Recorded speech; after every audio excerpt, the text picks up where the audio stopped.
Hello all welcome back to my channel. என்னோட channel நிறைய பேர் சப்ஸ்கிரைப் பண்ணாமல் பார்க்குறீங்க. மறக்காமல் சப்ஸ்கிரைப் பண்ணுங்கள்.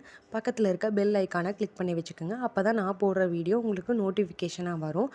நாம் இன்றைக்கி பாதாம் மில்க் வந்து எப்படி ப்ரிப்பேர் அப்படிங்கிறத பார்க்கலாம் வாங்க. நான் ஒரு கைப்பிடி அளவுக்கு பாதாமை வந்து நைட்டே வந்து ஊற வச்சுட்டேன். நைட்டே ஊற வச்சுட்டா தான் நம்மளுக்கு வந்து பாதாமில் இருக்க மேலே இருக்க தோல் வந்து ஈஸியாக வந்து ரிமூவ் பண்ண முடியும்.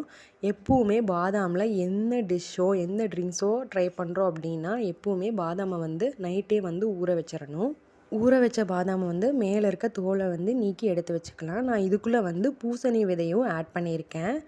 நீங்கள் வேணும்னா ஆட் பண்ணலாம், இல்லைனா ஸ்கிப் பண்ணிக்கலாம். நம்ம இப்போ வந்து இதையெல்லாம் வந்து ஒரு மிக்ஸி ஜாருக்கு வந்து சேஞ்ச் பண்ணிக்கலாம். சேஞ்ச் பண்ணிவிட்டு நல்லா வந்து ஃபைன் பேஸ்ட்டாக அரைச்சி எடுத்துக்கணும்.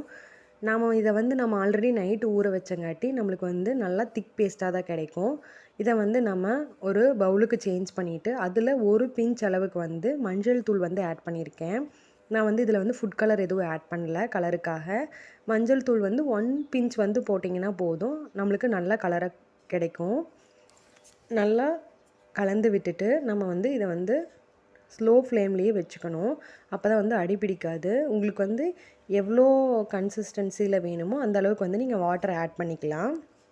இந்த மில்க்குக்கு வந்து நீங்கள் தேவையான அளவு வந்து சுகர் ஆட் பண்ணிக்கலாம். நான் வந்து நாட்டு சக்கரை தான் ஆட் பண்ணியிருந்தேன். உங்களுக்கு வேணும்னா ஒயிட் சுகர் ஆட் பண்ணிக்கலாம். ஆட் பண்ணிவிட்டு நல்லா கலந்து விட்டுறணும். நம்மளுக்கு வந்து நார்மலாக எப்படி வந்து பால் பொங்கி வருமோ அதே அளவுக்கு தான் இதுவும் வந்து பொங்கி வரும். பார்த்திங்கன்னா தெரியும் வீடியோவில், இதே மாதிரி தான் பொங்கி வரும். இதை வந்து நல்லா கலந்து விட்டுட்டு நல்லா கொதி வர அளவுக்கு வந்து விட்டுறணும். நல்லா கொதி வந்ததுக்கப்புறம் நான் ஒரு ஏலக்காய் வந்து உள்ளே ஆட் பண்ணிக்கிறேன் ஃப்ளேவருக்காக. இதில் வந்து நீங்கள் குங்குமப்பூ இருந்தாலும் வந்து இதில் ஆட் பண்ணிக்கலாம். ஆட் பண்ணி நல்லா கலந்து விட்டுருங்க. இதை வந்து அப்படியே வந்து நம்ம சூடாகவே வந்து சர்வ் பண்ணணும்னா அது வந்து ஹாட் பாதாம் பால். உங்களுக்கு வந்து சில்லுன்னு வேணும் அப்படின்னா இந்த சூடு வந்து தணிஞ்சதுக்கப்புறம் நீங்கள் வந்து ஃப்ரிட்ஜில் ஸ்டோர் பண்ணி வச்சுட்டு அப்புறம் வந்து கூலிங்காக குடிக்கலாம். ட்ரை பண்ணி பாருங்கள். நம்ம குழந்தைங்களுக்கு எப்பவுமே வந்து மாட்டுப்பால் இந்த மாதிரி கொடுக்கறதுக்கு பதிலாக வந்து இந்த மாதிரி ஒரு நாள் வந்து டிஃப்ரெண்ட்டாக ஈவினிங் வரும்போது இந்த மாதிரி செஞ்சு கொடுக்கும்போது அவங்க இன்ட்ரெஸ்ட்டாக விரும்பி சாப்பிடுவாங்க. இப்போ பார்த்தீங்கன்னா கலர் பாருங்கள், எல்லோயிஷ் கலராக வந்துடுச்சு. இதுதான் வந்து ஹோம்மேட் பாதாம் பால். நீங்களும் ட்ரை பண்ணி பார்த்துட்டு மறக்காமல் என்னோடய சேனலை